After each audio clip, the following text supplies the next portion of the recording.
evening, everybody. It might be morning for some people watching, or it might be noontime, but for us, it's noontime. Here we are in sunny South Florida.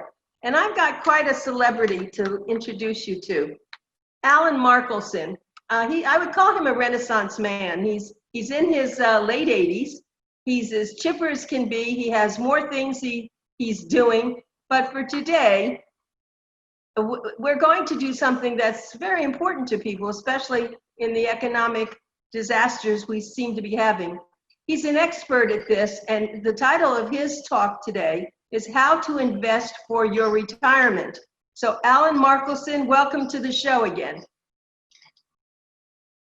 Delighted to be here. Thank you for inviting me. It's our pleasure.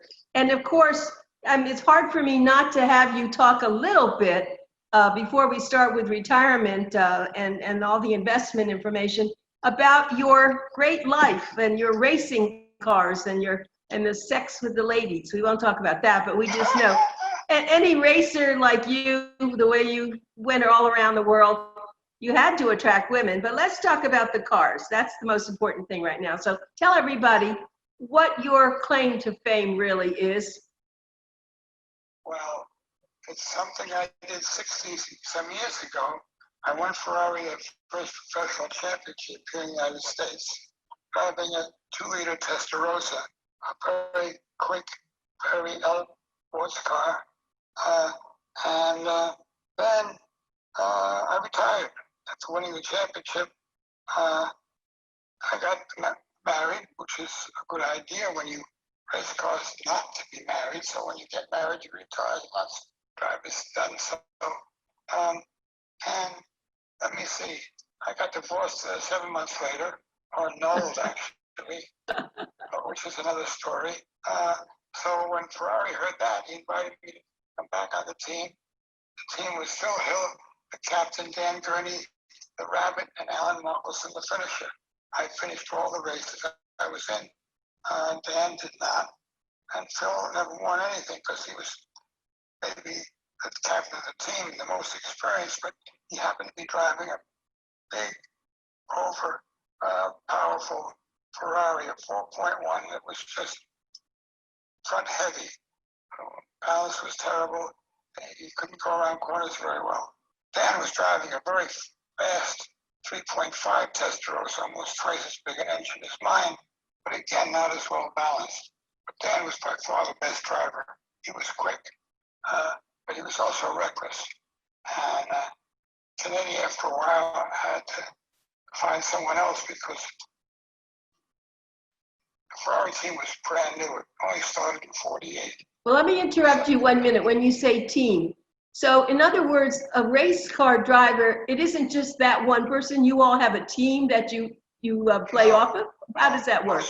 Most drivers are independent. But they're either wealthy men who can afford a sports car that's competitive, or they're an amateur looking for a thrill. But professionals, and there's a big difference between amateurs and professionals. We race with factories, and we're invited by out of the amateur ranks. We start out as amateurs, of course, and we're spotted, in my case, Luigi Kennedy, the great driver himself. He won Le Mans twice himself. Enzo Ferrari's best friend. He was in charge of all the Ferrari distribution in the United States. And he took me to be on the Ferrari team, which was a surprise to me and everyone else, I think, where Phil Hill and Dan Gurney were obviously veterans. I was not. I was an amateur. Only had a few races, but I was doing very well in those races. Obviously, that's what he saw in me, talent. So it turned out he was right. Well, let me ask you, well, Alan, excuse me, but so you talk about Ferrari, but what other kinds of race cars were in these races? What are the other names? Well, the car that got me into it was an Austin Healey. The very first year they made them, I went to Birmingham and bought one to drive all over Europe with my buddy. And I brought it back and went to school at the Wharton, University of Pennsylvania, and drove that car around town. It was the only one in town, actually. They were making them one at a time. They were almost hand-built. They weren't hand-built. And my girlfriend happened to be in Brentmore, and she was interested in racing cars and took me to a race. And I said, gee, that looks like fun. I can do that. Next summer I did it, and I won every race I was in. And that caught the eye of some of the top teams.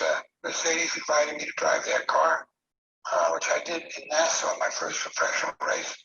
And I beat the entire European Ferrari team, which no Mercedes had ever done. I'm sure Mr. Ferrari was not very happy. Was there a Mr. Ferrari? There was, but he never went to races. Oh. After the first 9 drivers of his team got killed, because it was dangerous back then, he would never go to a race. He'd go to a practice sometimes.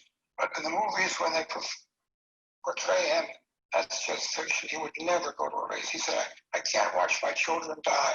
Oh. And when you think about it, 3 out of 4 of us died on the track. That's how lethal it was. It wasn't dangerous, it was lethal. Okay, but now, was Jaguar involved in it, or Lamborghini? No, I never drove a Jaguar in a race. I started in the Austin, and from the Austin Healy, I went to the Mercedes, and then I was driving the factory Mercedes, the aluminum bodied ones. They call them cheetahs, but they were enough of them built to make them legal.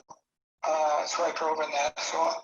I drove a few races in Mercedes, crashed 2 of them.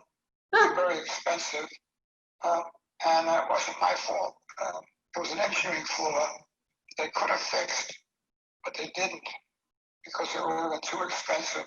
They would have had to change the whole rear ends, which they did in the Roadsters that came out later, but the Galways are dangerous cars. Okay, but how about when you were in a crash, did you get hurt any times? No, that's the most amazing thing. Yeah, well, what kind of protection did you have on? Well, in the Mercedes, you have a hard top. I mean, it's built strong. There's roll bar over the window, and there's another roll bar in the back. They support the gull wing doors that lift up like the wings of a gull. So they had, I was kind of inside a cage, but the other cars that I crashed, they didn't have that. They were open cars, and I was just bloody lucky. I crashed an Alfa in Virginia National Raceway. I crashed a Sadler in Nassau. Let me see. Wait, so you never got nervous knowing you're possibly going to crash and die? If you did, you wouldn't race. I see. You think like that, you're in the wrong business. I see. And I was in the business. I did it for 10 years as a professional. After I retired in 58, I started in 53 with the Austin. Then I went to the Alfa, Honor, Bristol, MG. They were little cars, though, weren't they? Yes, they were. But they had their own class. I see. And it was a fair race. Those were the amateur cars. But the professional cars, I was with the Ferrari, Corvette, Aston Martin. And they were the big sports cars, what are called heavy sports cars. Now, did you make money racing? There wasn't any money. My biggest prize money was $3,000, and I had to give half of that to the Ferrari factory. Is that right? Yeah, there was no money.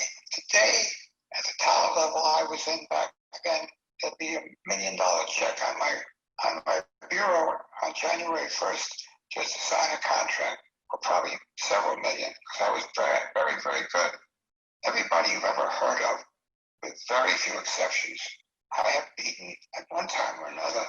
Every one of the Indy drivers that are so famous. Yeah. Sterling Moss, the British racing driver ever. The only guy I never beat was Fangio. But I raced against him several times. And you weren't friends with the other drivers because you didn't want to be friends, after all. Yeah, right. I had to go to their funeral in a couple right, of months. Right. But, you were respectful and you were good acquaintances. Fangio came up to me at Sebring, because the Alphas I was driving at Sebring, I always had a nice breakfast for everybody welcome. Oh, a nice breakfast. I mean, yeah. Scrambled eggs and fried Italian peppers. It was a specialty of the Alpha team. Well, It's delicious. let me just. Franco came up to me and Yeah. he said, Alan, he said, a squeaky little voice, Maggie saw you drive too fast. And that was unusual to be heard from the best Right. driver in the world. And I said, Maestro, everyone called him Maestro. He said, I said, well, how do you do it, sir? And he said, I drive and win at the slowest possible speed. Ah. Well, that was damn good advice. After that, I became a calculating driver. I didn't necessarily go flat out when I was leading or when I felt I was in the right position. I couldn't catch the guys ahead of me, and I would always finish. And I only won a few races after that, but I won lots of seconds, thirds, fourths, and fifths. And in a championship, they all count for points. Okay, So well. Other guys who would win and crash, they wouldn't get enough points that I'd won the championship. Now people know who you are. That's what I wanted to do because I think your subject is really important. And I think that's not what I'm supposed to be. I was trained to be a banker, a stockbroker. That's what we want to talk about, right? So how to invest for your retirement. So tell us about that career and give us some help for people watching this. Well, in between, you might say, my racing careers, I retired in 58 and came back with Ferrari for a few races in Nassau and the last Grand Prix of Cuba and Venezuela. And then retired again and came back for 2 years later with General Motors, who wanted to show the flag in Europe.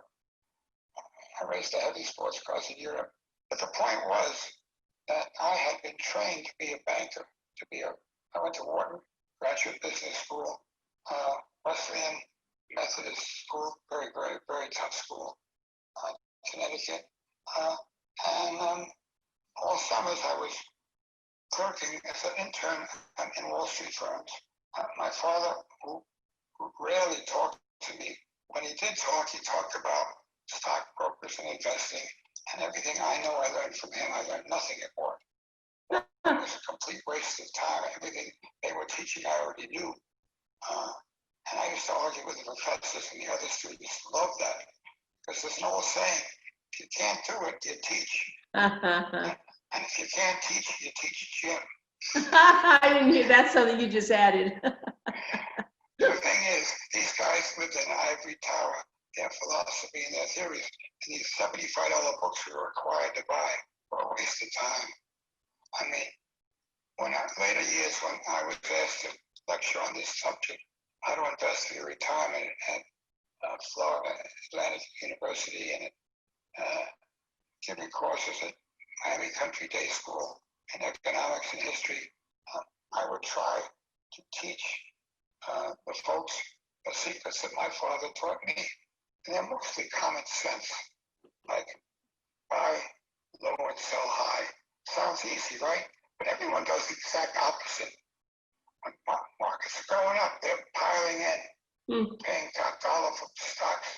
And then when they come crashing down, they panic and sell out at lower prices than they bought. So they're buying high and selling low. That's wrong. Seriously, you have to avoid that. The most important thing is to buy at the right price. And then, as you buy more stock, the day you feel it's just too expensive, you don't want to buy another share, dump it. Dump it. No stockbroker ever tells you when to sell, because they don't know. I'm telling you, you've got to make up your own mind. The day you're not going to buy another share of stock is the time to clean out your position. You never go broke taking a profit. Never. Appreciate, my father would say. My dad went to work at 12, supported his 3 teenage sisters and his mother when their father died. And at 12 years old, he was making $1.50 a day on Wall Street. By the time he was 19, he had several $1 million in the bank, which is like about $200 million today.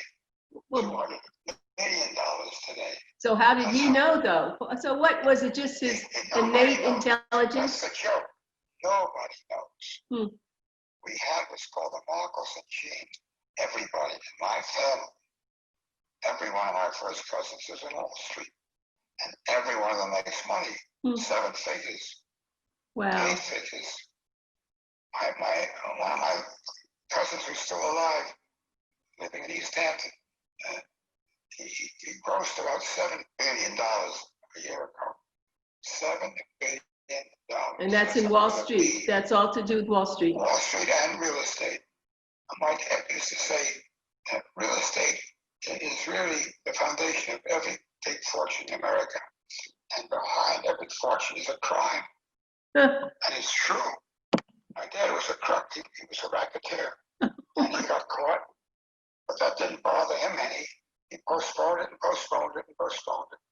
And when the time came to go to up the river, as they say, to Sing Sing prison to do 2 years of hard labor, he had his lawyer go to the governor of the state of New York, and they drove a pardon. George Madison Markelson's a terrific guy, was all a big governor of New York, who became later Franklin Delano. Everybody worked for my father. To this day, I get Christmas from the mayors of New York. My family name is on half a dozen charities in New York City because my dad and my grandmother particularly supported all these charities. And we're not talking little charities here. We're talking Hebrew National Orphan Home, Lighthouse for the Blind, Daughters of Jacob for Old Ladies, all the settlement houses on the Lower East Side,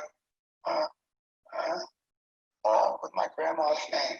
NAACP was supported by Jews since it was started in 1909.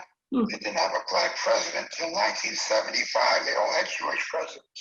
Wow. United Hebrew College Fund, my grandma started that. Remember, Jews were slaves. That's why we celebrate Passover when the Exodus from Egypt, when Moses led us out of slavery. So we sympathize with the blacks because they were slaves too. But tell me now, so where did your grandmother come from to the United States? My grandma originally, her family came from Portugal, and before that, Morocco. My family goes back 1,500 years to Morocco when the Jews were forced out of Palestine by the Romans and the Babylonians. They were dispersed throughout the world, called diaspora, all over the world. And most of the Jews went into Europe or North Africa. My family wound up in Morocco. And when the Arab armies marched out of Arabia and made the Caliph in Baghdad, Islam, although it means peace, is a militant religion. You either convert to Muslim or you die. Simple as that. So when the Arab armies marched across North Africa, no problem, till they hit Morocco, and they found out that the Moroccans were better than they were. They were better horsemen. They were taller, stronger, bigger, and meaner. And they stopped the Arabs cold, along with the Berbers, the guys in the blue scarves. So the Berbers and the Moroccans were converted to Islam, which was the only way they could get by. They were on their way to conquer Europe, remember. That's what their mission was. So they enlisted the Moroccans to join their army and as a spearhead.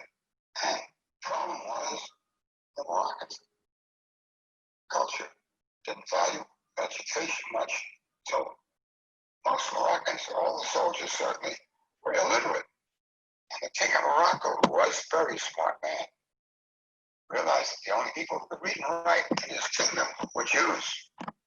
So he went to the great rabbi, and I think it was Fez or Rabat, and he said, if your people will captain my soldiers and lead us into Europe against the Christians, we will forever make Jews officers in our armies, and the Jewish people will never pay taxes in my kingdom.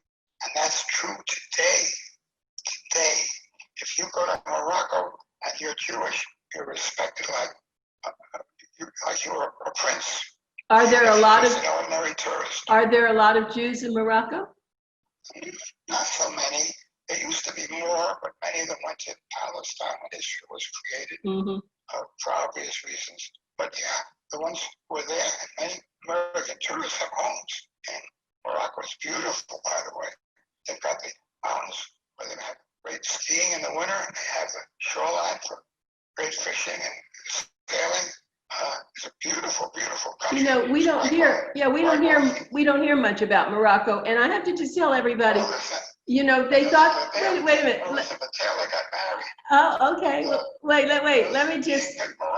Let me interrupt you for 1 minute because I want everyone to know. We started out, of course, with the topic of how to invest for your retirement, but actually, Alan, I started out and I told you that he's really a Renaissance man. So we started out with racing, big time racing. Then we went to a little bit of investing and some tips, but he's a historian. And so that's what's made this so absolutely interesting. You got a lot of stuff and we're not finished. Alan you probably have about 5 more minutes and then we'll get you on again because you are really, we don't have encyclopedias anymore, but you know, we have the internet, but you have lived a big life, and you said that you're 88? It's my 90th year. I'll be 90 in August. Oh, in 2021. Yep. Oh my goodness, well, everyone should be as smart and articulate as you are. It's amazing, I love having you on. But I didn't mean to cut you off with, are there any other tips that we forgot how to invest for your retirement? Sure. Okay, in a few more minutes. Besides being careful when you buy and learning when to sell, that's the most important thing to learn. Nobody seems to do that. Another thing is never fall in love with a stock. Don't believe the stories. That's for other people. If the story's a good one, the stock goes up. Terrific. But don't you believe it. My father taught me, don't believe anything you read and only half of what you see. Words of wisdom. It sounds like common sense, but nobody does it. No, you're right. It's uncommon common sense. Yeah, that's true. But the other thing too is, and it's probably too big a subject, is how do you even know what stock to buy? That's a gift. That's the Markelson gene. We just know. Another thing, if you don't know, don't buy. If you don't have a gut feeling that that's the stock for you, forget the story. Do the research. Check out companies. Check out the stock like Warren Buffett. He's a king of fundamental research. But there's nobody like Warren Buffett. I was going to say, should you just buy what he... hours a day, he knows everything. Okay. I'm not that clever. I was only a C+ student at school. And yet I made my first million because my dad died.